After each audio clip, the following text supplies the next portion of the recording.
नमस्कार दोस्तों, मैं सुनील शर्मा आपका रक्षम टेक में स्वागत करता हूं।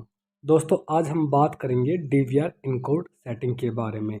फ्रेंड्स, ये सेटिंग जो है बहुत ही इम्पोर्टेंट है। प्लीज़ इस वीडियो को एंड तक देखिएगा। इस वीडियो में हमें बहुत कुछ सीखने को मिलेगा।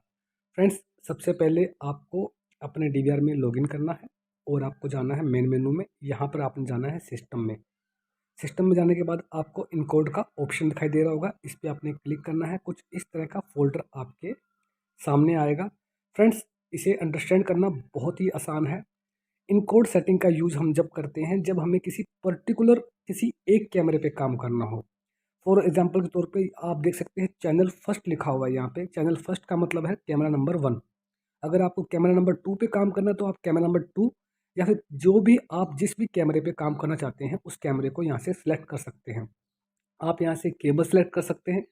कोएक्सियल वायर आपने तब सेलेक्ट करनी है जब आप 3+1 वायर यूज़ कर रहे हैं, और इसके अलावा यूटीपी केबल आपने तब चूज़ करनी है जब आप आईपी कैमरा रन कर रहे हैं। फ्रेंड्स, कुछ डीवीआर ऐसे आते हैं जिन पर 1 या 2 आईपी कैमरा भी चलते हैं, तो उस कंडीशन में जब आप उस कैमरे की इनकोड करेंगे तो उस वक्त ये सेटिंग आपके बहुत काम आएगी।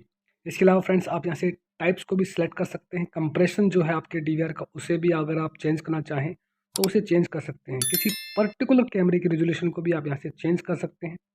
Frame rate, bit rate type और भी बहुत सारी चीज़ें हैं जिन्हें आप यहाँ से ऑपरेट कर सकते हैं, और ये बहुत ही काम की सेटिंग है।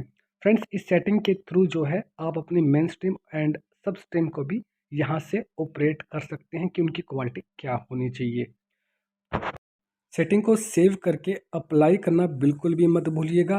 फ्रेंड्स, इस वीडियो से रिलेटेड या फिर सीसीटीवी कैमरा से रिलेटेड अगर आपके पास कोई भी क्वेश्चन है तो प्लीज़ आप हमें कमेंट कीजिए। We will definitely reply to you as soon as possible. हमारा वीडियो देखने के लिए आप सभी का बहुत बहुत धन्यवाद।